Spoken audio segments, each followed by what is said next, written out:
මාත් එක්ක එකතු වෙලා ඉන්න ඔයාලා හැමෝම අදත් මම මගේ වැඩසටහනට සාදරයෙන් පිළිගන්නවා.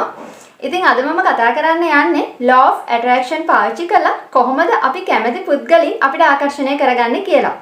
ඉතින් ගොඩක් අය law of attraction follow කළාට මේ සම්බන්ධව අවධානය යොමු කරලා තියෙන අඩුයි. ඒ හින්දා අද මම හිතුවා ඒ සම්බන්ධව ඔයාලත් එක්ක කතා කරන්න.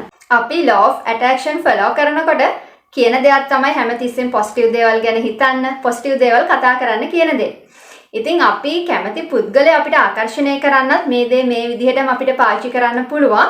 ඉතින් අපේ හැඟීම්, කියන්නේ පුද්ගලයන් සම්බන්ධව අපේ තියෙන හැඟීම් පොසිටිව් විදිහට මේ විශ්වයට නිකුත් කරනකොට අපිට පුළුවන් වෙනවා පොසිටිව් පුද්ගලයෝ අපි වෙතට ආකර්ෂණය කරගන්න.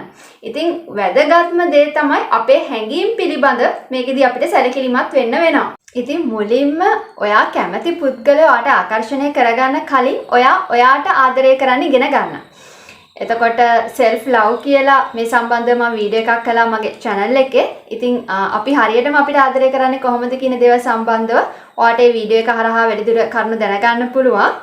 ඉතින් අපි අපිට ආදරය කරනවා කියලා කියන්නේ අපි කැමති දේවල් අපිට ලබලා දෙන එක. එතකොට අපිට ආදරණීය විදිහට කතා කරන එක.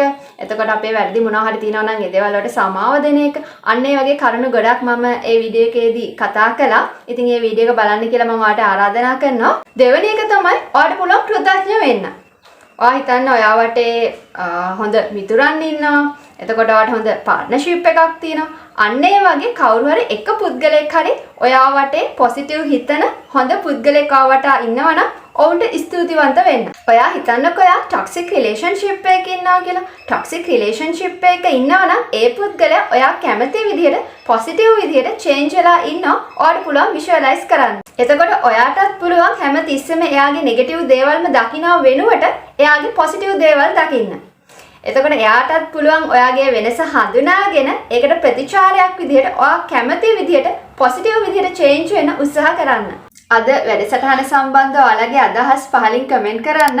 ලබන සතියේ මේ වගේම අලුත් වීඩියෝ එකක් අරන් ඔයාලව හම්බෙන්න එනකම් ඔයාලා හැමෝටම සුබ සතියක්.